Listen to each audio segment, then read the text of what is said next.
دعا فرمائیے اللہ تبارک و تعالی جل جلالہ اپنے پیارے حبیب احمد مجتبیٰ جناب محمد مصطفیٰ صلی اللہ علیہ وآلہ واصحابہ وبارک وسلم کے عظیم مرتبہ کے طوفیل ہماری حاضری کو اپنی بارگاہ میں قبول فرمائے، ہماری تمام خطاؤں سے درگزر فرمائے اور ہم سب کو قرآن و سنت کے مطابق زندگی بسر کرنے کی توفیق عطا فرمائے۔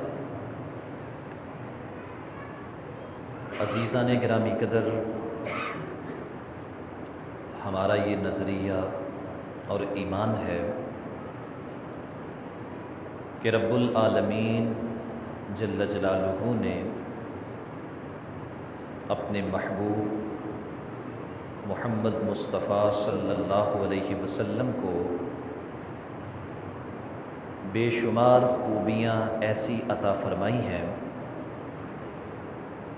جو جناب آدم علیہ السلام سے لے کر آخری انسان تک کسی اور کو عطا نہیں فرمائی۔ ان خوبیوں کو علماء خصائص کا نام دیتے ہیں۔ سید عالم صلی اللہ علیہ وسلم نے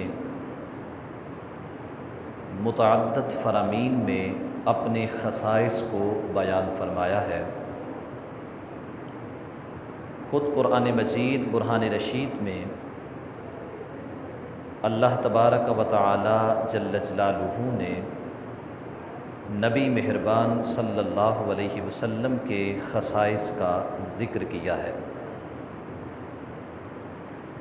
نبی علیہ السلام کو اللہ نے جو منفرد خوبیاں اور شانیں عطا کی ہیں یہ بے شمار ہیں، انسان کے بس میں نہیں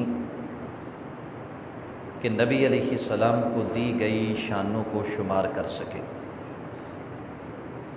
جیسے اللہ تعالی جل جلالہ قرآن میں ارشاد فرماتا ہے وَلَلْآخِرَةُ خَيْرٌ لَكَ مِنَ الْأُولَىٰ۔ اس کی ایک تفسیر یہ بنتی ہے کہ آپ کا ہر آنے والا لمحہ پہلے لمحے سے بہتر ہے۔ ہر لمحے آپ کے درجات میں ترقی ہو رہی ہے، ہر گھڑی آپ کی شان میں اضافہ ہو رہا ہے، ہر آن آپ کی عظمت میں رفعت میں بلندی ہو رہی ہے۔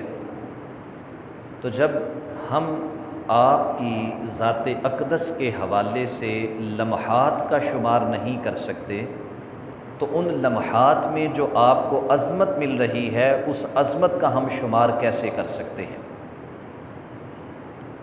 امام اہل سنت امام احمد رضا رحمۃ اللہ علیہ اسی لیے تو یہ کہتے ہیں کہ تیرے تو وصف عیب تناہی سے ہیں بری، حیران ہوں میرے شاہ میں کیا کیا کہوں تجھے۔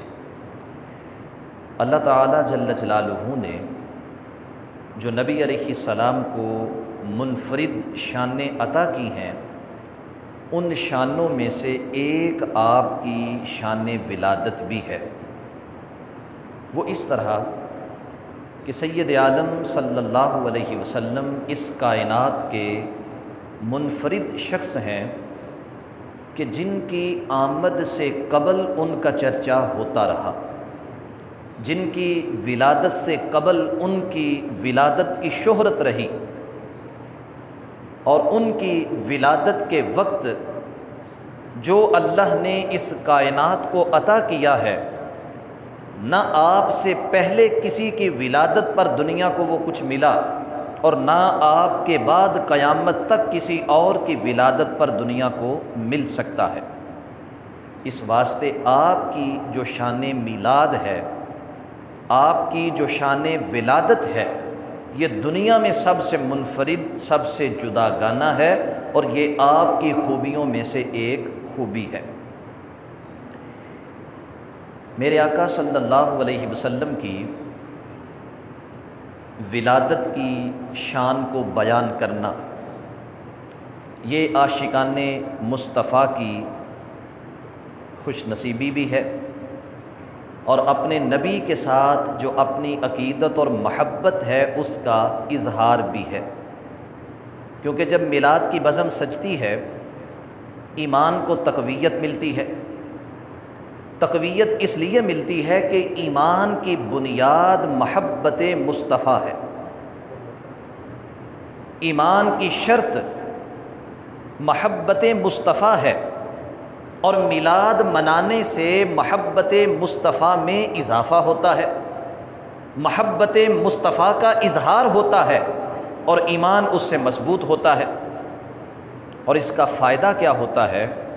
فائدہ یہ ہوتا ہے کہ بندہ مومن اپنے نبی کا میلاد منا کر آپ سے اپنی محبت کو مضبوط کر کے اس بات کا عزم مصمم کرتا ہے، ارادہ کرتا ہے کہ میں نے اپنی زندگی اپنے محبوب صلی اللہ علیہ وسلم کی تعلیمات کے مطابق گزارنی ہے، میں نے ان کی سیرت کو اپنانا ہے، جس طرح وہ سچائی کے پیکر تھے، دیانتدار تھے، روادار تھے، میں نے اسی طرح اپنے آپ کو سچا انسان بنانا ہے، امین بنانا ہے، دیانتدار بنانا ہے، نرم مزاج بنانا ہے، بڑوں کا ادب کرنے والا، چھوٹوں پہ شفقت و مہربانی رکھنے والا بنانا ہے۔ اور یہی مقصود ہے قرآن و سنت کی تعلیمات کا۔ قرآن و سنت کی تعلیمات کس لیے؟ کہ بندہ مومن اپنی زندگی نبی علیہ الصلاۃ والسلام کی سیرت کے مطابق بسر کرے، اور اسی کے لیے میلاد کی محافل کو سجایا جاتا ہے۔ دوستان مکرم، نبی مہربان صلی اللہ علیہ وسلم نے کئی بار اپنی زبان مبارکہ سے اپنی ولادت کی منفرد شان کو بیان کیا، تاکہ میرے غلاموں کی محبت میں اضافہ ہو سکے اور یہ میری اطاعت اور پیروی میں مضبوط ہو سکے۔ آقا کونین صلی اللہ علیہ وسلم نے جو اپنی ولادت کی انفرادیت کا ذکر کیا ہے، یا اپنے میلاد کی جو شان بیان کی ہے، یوں تو کئی روایات میں ہے، ایک روایت ان میں سے میں آپ کے سامنے رکھتا ہوں۔ حضرت ارباز بن ساریہ رضی اللہ تعالی عنہ اس حدیث کے راوی ہیں، اور امام بہقی رحمہ اللہ نے شعب الایمان کے اندر اس کو نقل کیا ہے۔ سید عالم نور مجسم شفیع معظم صلی اللہ علیہ وسلم ارشاد فرماتے ہیں، انی عند اللہ مکتوب بخاتم النبیین، فرمایا میں اللہ کے ہاں آخری نبی لکھا ہوا تھا، مکتوب لکھا ہوا، میں اللہ کے ہاں آخری نبی لکھا ہوا تھا۔ کب؟ فرمایا ان آدم لمنجدل فی طینتہ، ابھی جناب ابراہیم علیہ السلام کا خمیر تیار ہو رہا تھا، ابھی ان کو وجود دیا جانا تھا، ابھی ان کے خد و خال بننے تھے، ابھی ان کے اعضائے بدن کو تیار کیا جانا تھا، ابھی تو فقط ان کو بنانے کے لیے جو مٹی زمین سے لی گئی تھی اس مٹی کو گوندا گیا تھا۔ جیسے کھانا پکنے سے قبل خواتین آٹے کو گوند لیتی ہیں اور پکانے کے لیے تیار کر لیتی ہیں، اور اس کے بعد جا کے وہ پکتا ہے، جناب آدم علیہ الصلاۃ والسلام کے وجود کو تیار کرنے کے لیے زمین سے جو مٹی اٹھائی گئی اور اس میں پانی کو ڈال کے اس کا گارا بنایا گیا، اس کو گوندا گیا، پھر بعد میں جناب آدم علیہ السلام کے اعضاء بنے ہیں۔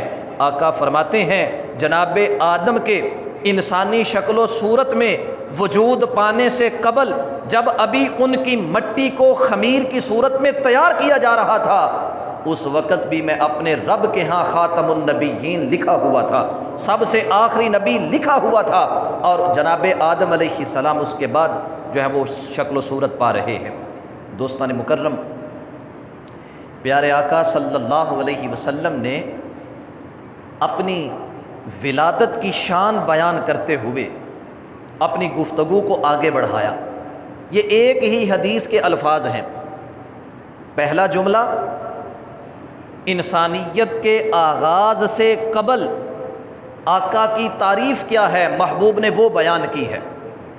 ابھی انسانیت کا آغاز نہیں ہوا، ابھی جناب آدم علیہ السلام کے بدن میں روح مقدس کو نہیں پھونکا گیا، ابھی جناب آدم علیہ السلام اللہ کا مہمان بن کے جنت میں داخل نہیں ہوئے، ابھی جناب آدم علیہ السلام اللہ کا نائب اور جانشین بن کے زمین پہ جلوہ گر نہیں ہوئے، اس سے پہلے کی بات ہے۔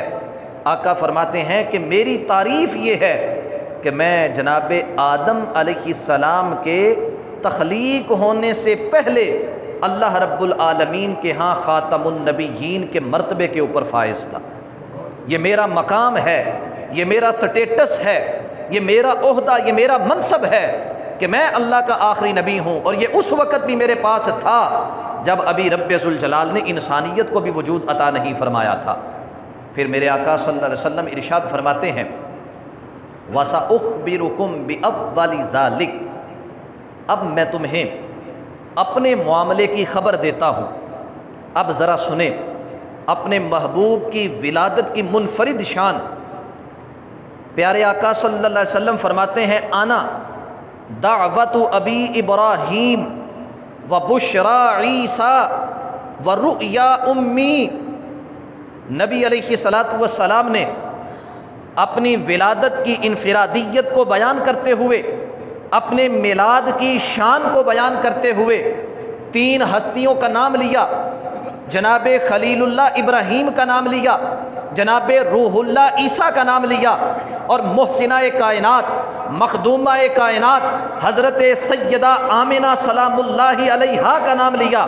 فرمایا میں جناب ابراہیم کی دعا ہوں۔ جس وقت جناب ابراہیم نے اللہ کے گھر کعبہ کو تعمیر کر لیا، اپنے ہاتھ اٹھا کے دعا مانگی ربنا وابعث فیہم رسولا، اے میرے رب تیرا گھر بن چکا ہے، تیرے گھر کو آباد کرنے والے بھی آئیں گے، تیرے گھر کے نگہبان بھی ہوں گے، تیرے گھر کی حفاظت کرنے والے بھی ہوں گے، مولا انہی میں سے ایک رسول کو بھیج جو ان پر تیری آیات کی تلاوت کرے، جو ان کو تعلیم و تربیت دے، جو ان کو حکمت سکھائے، جو ان کے دلوں کو پاکیزہ کر کے تیری جنت کا مہمان بننے کے قابل بنا دے۔ وبشرا عیسیٰ، میں جناب عیسیٰ کی خوشخبری ہوں۔ جناب عیسیٰ اپنی قوم میں کھڑے ہیں، قرآن کے الفاظ ہیں، اپنے آنے کے مقاصد کو بیان کر رہے ہیں، اپنی ذمہ داریوں کا اظہار کر رہے ہیں۔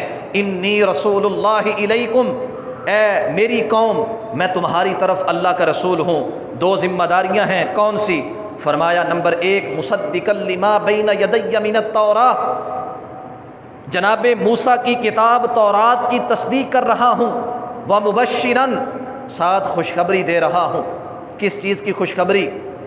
فرمایا برسول، ایک رسول کی خوشخبری۔ جناب عیسیٰ جس دور میں تھے اس دور میں تقاضے کچھ ایسے تھے کہ ایک وقت میں ایک سے زائد نبی بھی ہو سکتے تھے، رسول بھی ہو سکتے تھے۔ نبی عام ہوتا ہے، رسول خاص ہوتا ہے۔ نبی صاحب شریعت نہیں ہوتا، صاحب کتاب نہیں ہوتا، وہ کسی رسول کے تابع ہوتا ہے، وہ کسی رسول کا ماتحت بن کے اسی کی شریعت کو آگے پیش کرتا ہے، جبکہ رسول مستقل شریعت والا ہوتا ہے، مستقل کتاب والا ہوتا ہے۔ جناب عیسیٰ علیہ السلام جس دور میں تھے اس دور میں ایک وقت میں ایک سے زائد نبی بھی گزرے، تقاضوں کے مطابق ایک سے زائد رسول بھی گزرے، لیکن جناب عیسیٰ ذکر کر رہے ہیں وَمُبَشِّرًا بِرَسُول، میں مبارکباد دے رہا ہوں ایک رسول کی۔ کون سا رسول؟ فرمایا یأتی من بعدی، جو ابھی نہیں آئے گا، جو میری موجودگی میں نہیں ہوگا، جو میرے بعد آئے گا، اسمہ احمد، جس کا نام رب ذوالجلال نے احمد رکھا ہے۔ میں اس رسول کی تم کو بشارت دے رہا ہوں۔ تو میرے آقا صلی اللہ علیہ وسلم جناب ابراہیم کی دعا کا بھی ذکر کر رہے ہیں، جناب عیسیٰ کی خوشخبری کا بھی ذکر کر رہے ہیں، اور تیسرے نمبر پہ آقا فرماتے ہیں وَالرُّؤْيَا أُمِّي، میں اپنی والدہ کا نظارہ ہوں، میں اپنی والدہ کا نظارہ، وہ منظر جو میری امی نے دیکھا۔ کب دیکھا؟ حضرت سیدہ آمنہ نے تو تقریباً 25 سال عمر گزاری ہے۔ سیدہ آمنہ نے 25 سال کا جو منظر دیکھا ہے، کیا نبی علیہ الصلاۃ والسلام 25 سالہ منظر کی بات کر رہے ہیں؟ حدیث کے الفاظ بتاتے ہیں نہیں، نبی علیہ السلام حضرت سیدہ آمنہ کے 25 سالہ زندگی کے مناظر کا ذکر نہیں کر رہے۔ کس چیز کا ذکر ہو رہا ہے؟ الفاظ ہیں التی رأت حین ودعتنی، نبی علیہ السلام اس نظارے کا ذکر کر رہے ہیں جو نظارہ حضرت سیدہ آمنہ نے اپنے لخت جگر کو جنم دیتے ہوئے دیکھا تھا، مصطفیٰ کے میلاد کے وقت دیکھا تھا، اپنے بیٹے کی ولادت کے وقت میں دیکھا تھا، اس نظارے کا ذکر کر رہے ہیں۔ وہ نظارہ کیسا ہے؟ آقا فرماتے ہیں حین ودعتنی، جس وقت میری ماں نے مجھ کو جنم دیا۔ نظارہ کیا ہے؟ فرمایا انہو خرج منہا نور، کہ میری والدہ محترمہ کے بطن سے ایک نور نکلتا ہے، ایک نور جدا ہوتا ہے۔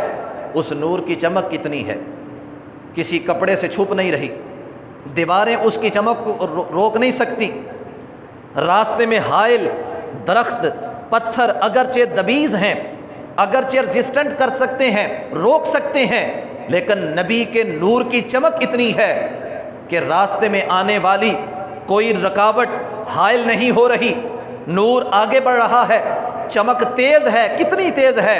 آقا فرماتے ہیں اضاءت لہا منہ قصور الشام، میری والدہ محترمہ اپنے گھر میں مکۃ المکرمہ میں ہے، مہینوں کی مسافت پہ ملک شام ہے، ملک شام کے محلات ہیں، اور نور مصطفیٰ کی وجہ سے وہ اتنے چمکتے ہیں کہ سیدہ آمنہ مکۃ المکرمہ سے ان مناظر کو دیکھ لیتی ہیں۔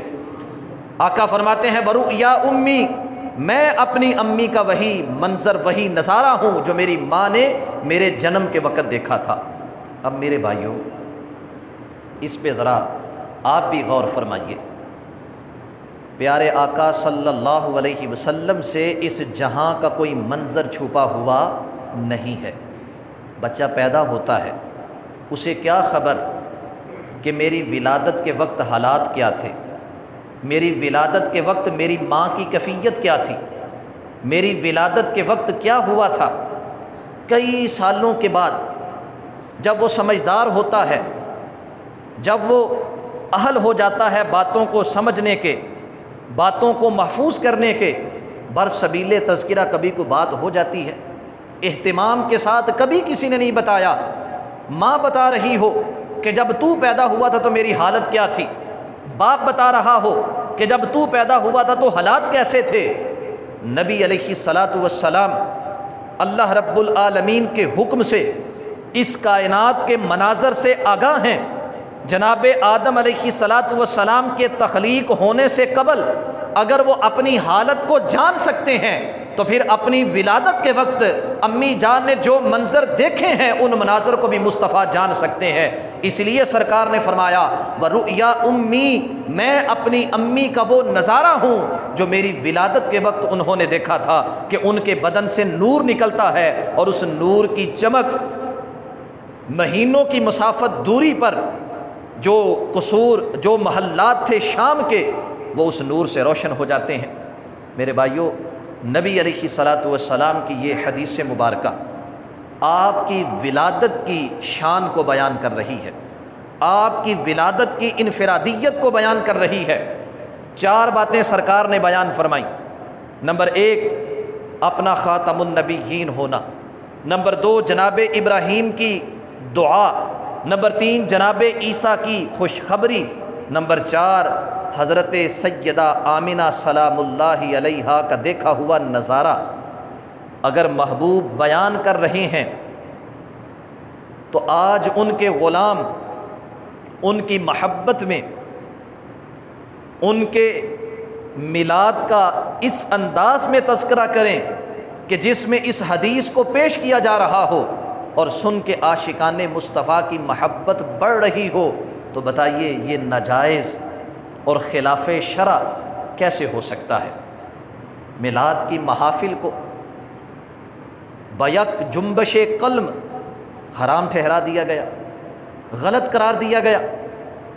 وہ عمل جو خلاف شریعت ہو غلط ہے، اور جو سارے کا سارا شریعت پر مبنی ہو اسے کوئی غلط کیسے کہہ سکتا ہے؟ بڑی جسارت ہے اس کی، بڑی دلیری ہے اس میں کہ وہ خدا اور مصطفیٰ کے خلاف ایک محاذ قائم کیے ہوئے ہے۔ میرے نبی نے اس حدیث کو بیان کیا، امام بہقی اس حدیث کے راوی، اپنی کتاب شعب الایمان میں درج کرنے والے، صحابی رسول حضرت ارباز بن ساریہ اس کو بیان کرنے والے، سال ہا سال یہ حدیث سنائی جاتی رہی، آگے منتقل کی جاتی رہی۔ امام بہقی رحمہ اللہ نے 4 صدیوں کے بعد جا کر اس کو اپنی کتاب کے اندر درج کیا ہے۔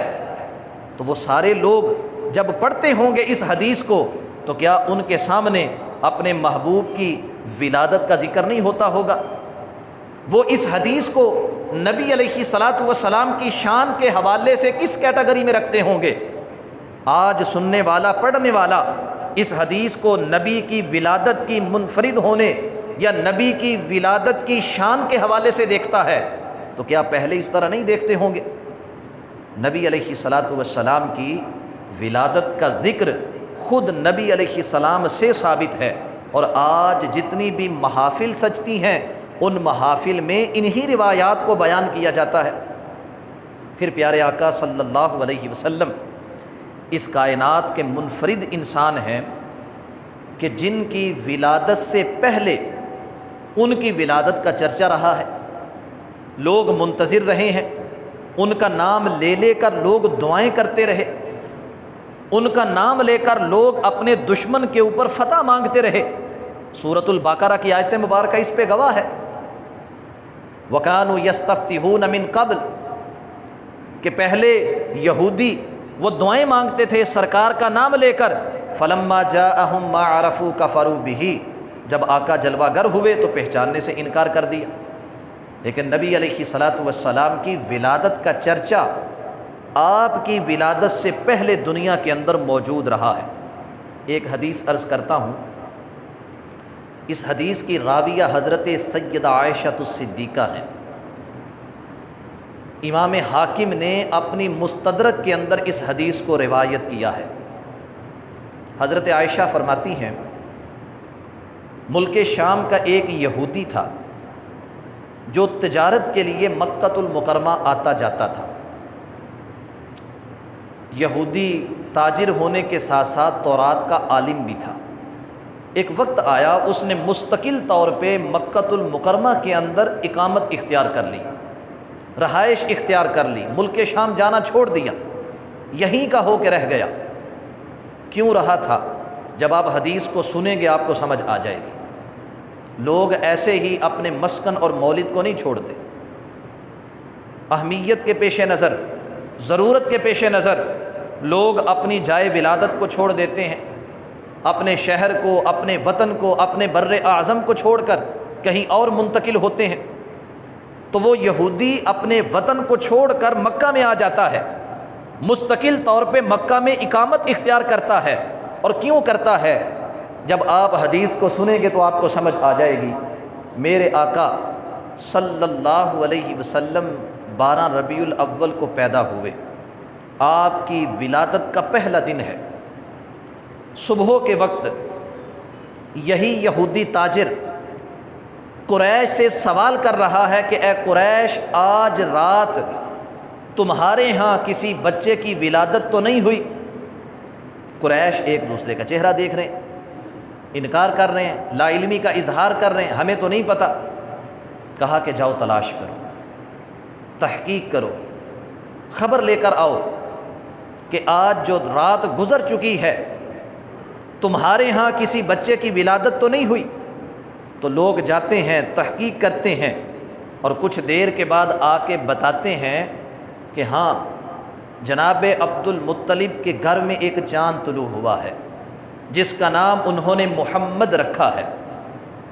کہا مجھے فوری طور پہ ان کے پاس لے چلو۔ نبی علیہ السلام کے دروازے پہ پہنچا، ابھی محبوب علیہ السلام اسی سحری کے وقت دنیا میں تشریف لائے اور پہلا میلاد کا جلسہ ہو رہا ہے۔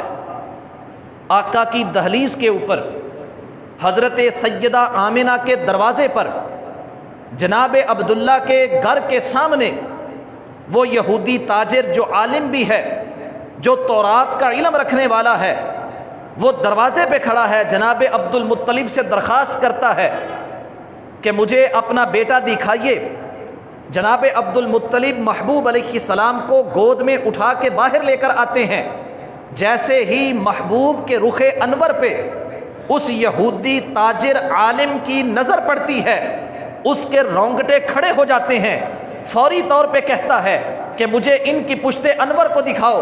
جب سرکار کی پشت انور کو دیکھتا ہے، نبی کے دونوں شانوں کے درمیان مخصوص بال جو مہر نبوت تھی، جب اس پہ نظر پڑتی ہے تو غش کھا کے زمین پر گر جاتا ہے، بے ہوش ہو جاتا ہے۔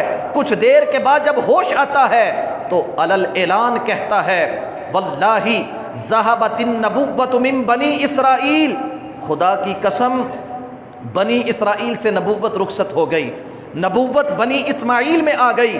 پہلے نبوت کا تاج جناب اسرائیل یعقوب علیہ السلام کی اولاد کے سر پہ سجدہ تھا۔ جناب یعقوب اللہ کے نبی، ان کے صاحبزادے جناب یوسف اللہ کے نبی، ایسے ہی ان کی اولاد میں کبھی جناب داود، کبھی جناب سلیمان، کبھی جناب موسیٰ، کبھی جناب ہارون، جناب عیسیٰ ابن مریم تک انہی کی اولاد نبی بنتی رہی ہے۔ لیکن آج اللہ نے بنی اسرائیل میں سے نبوت کو رخصت کر کے بنی اسماعیل میں منتقل کر دیا۔ جناب اسماعیل کی اولاد میں سے یہ شخص ہے جو نبی ہوگا، اور نبی بھی کیسا ہوگا؟ کہا فرحتم بہ یا معشر قریش، اے قریش والو خاموشی کا وقت نہیں ہے، اے قریش والو ندامت کا وقت نہیں ہے، اے قریش والو یہ خوشی کا وقت ہے، یہ مرحبا کہنے کا وقت ہے، یہ اپنی عزت پہ اللہ کے حضور ناز کرنے کا وقت ہے۔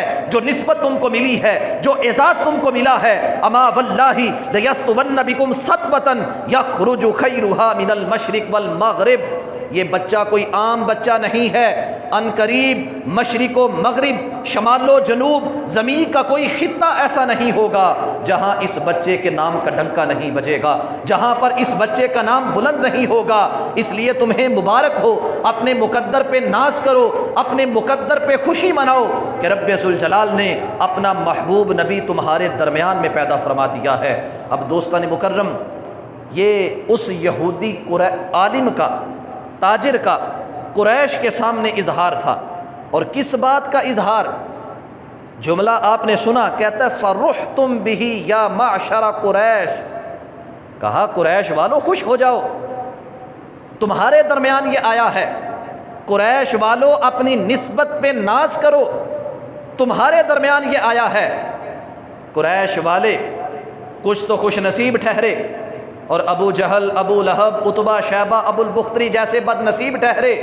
ہمارا رب ہمیں قرآن میں کہتا ہے لقد من اللہ علی المؤمنین اذ بعث فیہم رسولا، اے ایمان والو میرا احسان مانو کہ میں نے اپنا رسول تمہیں عطا فرمایا ہے۔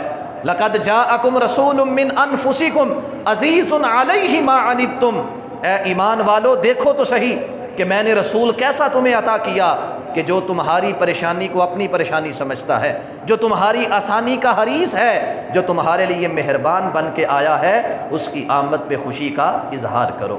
اب عزیزان گرامی قدر، میرے آقا صلی اللہ علیہ وسلم ابھی ایک دن کے بھی نہیں ہوئے، صبح سحری کے وقت آپ کی ولادت ہوئی، اور طلوع فجر کے بعد جب سورج ابھی بلند ہو رہا تھا، محبوب کے دروازے کے اوپر میلاد کا جلسہ سجا ہوا ہے، اور نبی علیہ السلام کی شانیں بیان ہو رہی ہیں۔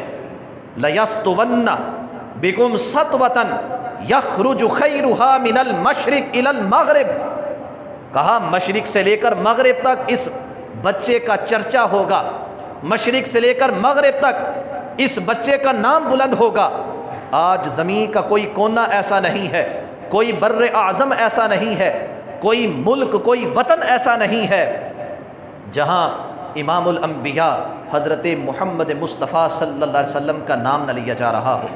یہ اس وقت بیان ہوا جب محبوب ابھی چند ساعتوں کے تھے، چند گھڑیوں کے تھے ابھی، اس وقت آپ کے دروازے کے اوپر میلاد کا یہ جلسہ سجا ہے۔ احباب ذی وقار، نبی مہربان صلی اللہ علیہ وسلم کی آمد کے وقت کچھ مشاہدات آپ کی والدہ نے دیکھے تھے۔ ہمارا وقت بڑا مختصر ہے، تفصیل میں جاؤں گا تو زیادہ وقت لگے گا، اس بات کو روک کر رہا ہوں۔ انشاءاللہ 12 ربیع الاول شریف کو جو صبح کے وقت محفل ہوتی ہے اس میں ان مشاہدات میں سے کچھ عرض کروں گا۔ اور ایک روایت حضرت عمر فاروق کی عرض کروں گا۔ لوگ کہتے ہیں صحابہ تو میلاد مناتے ہی نہیں تھے۔ حضرت سواد بن قارب کا حج کے موقع پر 2 مرتبہ اعلان ہوا۔ حضرت سواد بن قارب کو سٹیج پہ بلا کر ان سے محبوب کا میلاد پڑھایا گیا۔ کس کے دور میں؟ جناب عمر فاروق کے دور میں 1 مرتبہ اعلان کیا، پتہ چلا وہ تو حج پہ آئے نہیں۔ آج کا دور نہیں تھا کہ فوری طور پہ فون کریں یا سرکاری سطح پہ کوئی گاڑی بیچ کر یا ہوائی جہاز بیچ کر ان کو بلا لیا جاتا۔ ان تک خبر پہنچی، اگلے سال وہ حج پہ آئے تو جناب عمر فاروق نے پھر اعلان کر کے ان کو سٹیج کے اوپر بلایا اور پھر ان سے وہ سارا قصیدہ سنا جو قصیدہ انہوں نے ہمارے محبوب کے سامنے پڑھا تھا۔ انشاءاللہ 12 ربیع الاول شریف کو آپ کو وہ قصیدہ بھی سنائیں گے، اور جناب عمر فاروق کے احساسات کا اظہار جن الفاظ میں ہوا وہ الفاظ بھی آپ کے سامنے رکھیں گے۔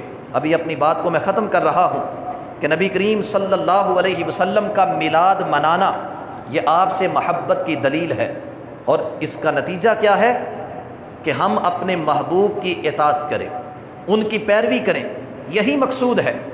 اگر ہم اپنے محبوب کی اطاعت نہیں کرتے تو یاد رکھیں کل قیامت کے دن ہمارے آقا ہم سے ناراض ہو جائیں گے، ہمیں اپنے سے دور کر دیں گے۔ حضرت انس ابن مالک جب سرکار کی خدمت میں آئے 10 سال کے تھے، آپ کی والدہ محترمہ نے محبوب کا خادم بنا کر آقا کے سامنے پیش کیا آپ کو، سرکار نے قبول فرمایا، لیکن فرماتے ہیں خدا کی عزت کی قسم 10 سال میں سرکار کے پاس رہا، ایک بار بھی نبی نے میرا نام لے کر نہیں مجھ کو بلایا، جب بھی بلایا آقا نے فرمایا یا بنیا، اے میرے بیٹے میری بات کو سنو۔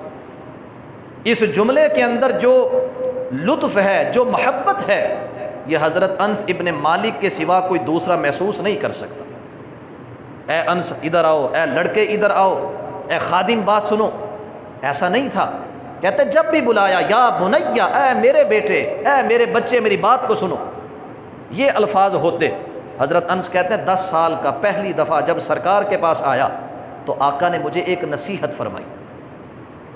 آقا فرماتے ہیں اے انس، ہو سکے تو صبح اور شام میں کوئی وقت ایسا نہ ہو کہ تیرے دل میں کسی مسلمان کا بغض پیدا ہو، کسی مسلمان کا کینہ آ جائے، کسی مسلمان کی بدخواہی پیدا ہو، کسی مسلمان کی نفرت ہو، عناد ہو۔ اپنے دل میں ہمیشہ مسلمانوں کی محبت کو رکھو، اپنے دل میں ہمیشہ مسلمانوں کی خیر خواہی کو رکھو، اپنے دل میں ہمیشہ مسلمانوں سے عقیدت اور پیار کو قائم رکھو۔ کیوں؟ فرمایا مجھ سمیت جملہ انبیاء کرام علیہم السلام کی یہ سنت مبارکہ ہے۔ جناب آدم سے لے کر محمد مصطفیٰ تک جملہ نبی، جملہ رسول اپنے دل میں ایمان والوں کی محبت رکھتے تھے، ایمان والوں کی خیر خواہی رکھتے تھے، ایمان والوں کے لیے عقیدت کا، محبت کا جذبہ اپنے دلوں کے اندر رکھتے تھے، کسی کے لیے عناد نہیں تھا۔ دوستو آؤ، آقا نے 10 سال عمر تھی حضرت انس کی، ان کو یہ نصیحت فرمائی۔ کتنا ضروری ہے یہ کہ دل میں دوسروں کی محبت ہو۔